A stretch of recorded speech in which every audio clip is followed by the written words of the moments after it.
I've always wanted to create the ultimate build for a gaming rig, regardless if it wasn't top of the line technology on the market. This is probably the craziest setup that I've ever done in my entire life to date. I wonder if the computer gods and goddesses would approve of this build. Huh. I guess there's only one way to find out.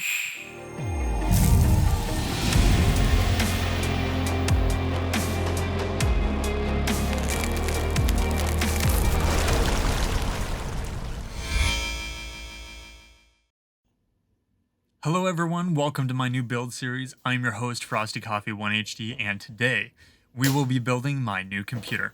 This is Project Aurora. During this series, I will be showing my build, upgrades, and design using the Corsair 1000D computer chassis. Down in the description below, I will be showing my specs for my computer, and if you guys want links, I can add that as well in the future, so that if you guys want to look at the specs yourself, you can as well. But please let me know in the comments section down below. Now, I apologize in advance. I don't have anything crazy in terms of video quality, such as a 4K video camera or a camera crew that would be able to help me with being able to videotape this, or some kind of tripod or GoPro or anything like that. So I apologize that I don't have the greatest video footage for you guys, but I tried my best regardless of the setting and the time that I was recording for building my computer. So the best thing I had to record with was my phone. Regardless, I hope you all enjoy this semi-time-lapse at times and look forward to watching this video for Project Aurora. Enjoy.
Now that everything is unboxed, I have everything set up and ready to roll. Before I begin, I just wanted to mention that none of this content is sponsored by Corsair, AMD, ASUS, or any other company. Let's first talk about the Corsair 1000D case. It is Corsair's biggest chassis to date. It is heavy, and if I remember correctly, it is about 105 pounds. The case is made with steel and aluminum, with 4 exterior smoke-tempered glass panels. Corsair's 1000D computer, also being that it is so tall, has loads of space. 2 doors, back and front, with the backside having 2 French doors for the drive/wiring compartments and Corsair's Commander Pro controller. That's not all. Not only can this case hold 1, but 2 computers inside of this amazing computer case design. Off to the right, we have Corsair's 480mm Radiator. It can fit 4 120mm fans for amazing cooling for the main compartment. Throughout this case, I used easy DIY fab fans that are not only great budget-wise, but also amazing LEDs. The PWM speeds and airflow are absolutely perfect, while also keeping quiet at the exact same time. Dead center, we have Corsair's Hydro X Series RGB reservoir/pump, which I will also be installing in the next part of my build. Down lower, I have the beast of gaming, AMD's 3900X CPU, which isn't just good for gaming, but also as a content creator, great rendering capabilities as well. Overall, I am very happy about this choice of CPU, regardless with Intel's 10th gen and AMD's 4th gen about to launch. I will most likely be staying with this CPU for a while unless I am forced to upgrade. Last but not least, we have one of ASUS's newest motherboards, the ROG X570 Crosshair 8 formula. When choosing this motherboard, I wanted to make sure that I had water cooling in mind, so I decided to go with not only fast speeds, but also decent heat sinks as well. Towards the later half of the video, you will also see ASUS's formula's motherboard also keep track of CPU temperatures directly on the board, so I won't have to quickly open up the program just to see temperatures when I could easily lean over and look at the LCD screen inside my case. Moving forward in later videos, we will take a look at some of the other components more towards the water cooling side of things. But for now, we will stick with what is available. Now, let's get started.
At this point in time, I had to go to my old computer, which I had set right beside me before I started filming. But the thing was, I needed to get my RAM, my graphics card, as well as my power supply. And as you can see, my power supply is not fully modular, which means that I can't easily disconnect and connect cables that I would connect to my motherboard. But in the future, I will get a fully modular power supply, and that is the plan. But for now, I'm sticking with my non-modular power supply at the moment. So, may I also say that, wow, I had quite the struggle trying to get my RAM out of my motherboard. That was quite the hassle. Whew, but I'm glad I got it out in the end.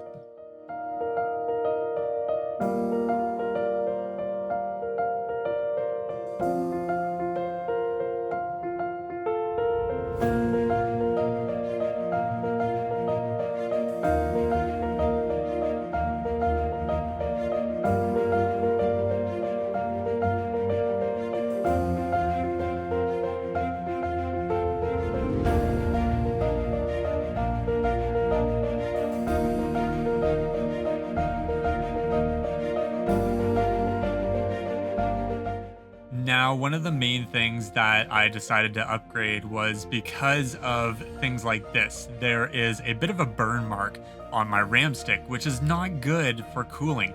So, one of the big reasons was that there just wasn't enough cooling power going throughout my previous chassis, and that was one of the main reasons why, as I started to notice burn marks on some of my components. So, I decided to fix that by simply upgrading.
Ah, yes, it was finally time to turn on the computer.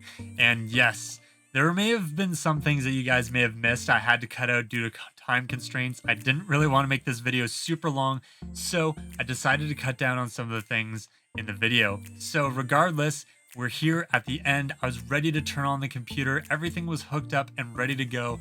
And once I hit that power button on the top of the chassis, everything lit up and looked absolutely amazing. Seeing the CPU stock cooler with that RGB light, to seeing my graphics card and all the other RGB fan lights just turning on looked so rich. So guys, I hope you all enjoyed, and of course, low light video of the chassis towards the end in just a few seconds. But I just wanted to thank you all for watching. For those that joined in with this video, it was an awesome project being able to work on this, especially during COVID, where there's not really much going on, people not at work like myself that are not able to go to work until things are all clear. But I had an awesome time being able to work on this, and I cannot wait to do more with the water cooling side of things. And that is going to be in the next part. Now, there's some things that I did edit out that I will be saving for the water cooling side of things in the next part. So if you guys want to check that out, be sure to stick around. That is in the next video. It will either be linked at the top here when it is ready, and of course, if you want to see that, it will be in the next video as well. So thank you so much for watching, guys. I hope you all enjoyed the low lit video setting of showing the chassis in dark. When it's all lit up, looks absolutely amazing as well. That will be in just a few seconds. But thank you so much for watching. You may even see me fooling around with the radiator, because when I first turned it on, I heard a really big rattling noise, and it was coming from the radiator. But it was really just me not having to tighten one of the fans tight enough in order for it to stay quiet. So hopefully I didn't damage the radiator, fingers crossed.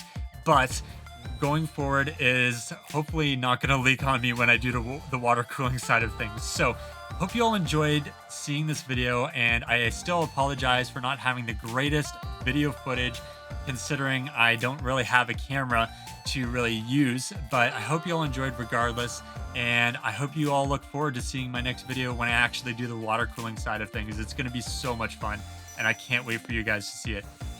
If you guys want to continue supporting me, please consider supporting me by subscribing to my channel. And of course, if you want to get notified when my next video goes live, be sure to hit that bell icon on your way out. Also, if you would like to join me on Twitch, as I will be live throughout the week, you guys can also support me there by following, or if you guys want to subscribe, that would be even awesome as well. Also, if you guys want to stay up to date as to maybe some projects or some things going on throughout my life, be sure to follow me on Twitter. Maybe you'll see something interesting there as well. All right. Thank you so much for watching, guys. I had so much fun doing this project, and I can't wait for you guys to see more in the future. Thank you so much for watching, and I look forward to seeing each and every one of you in my next video. All right. Have a wonderful day, and of course, stay frosty, everyone.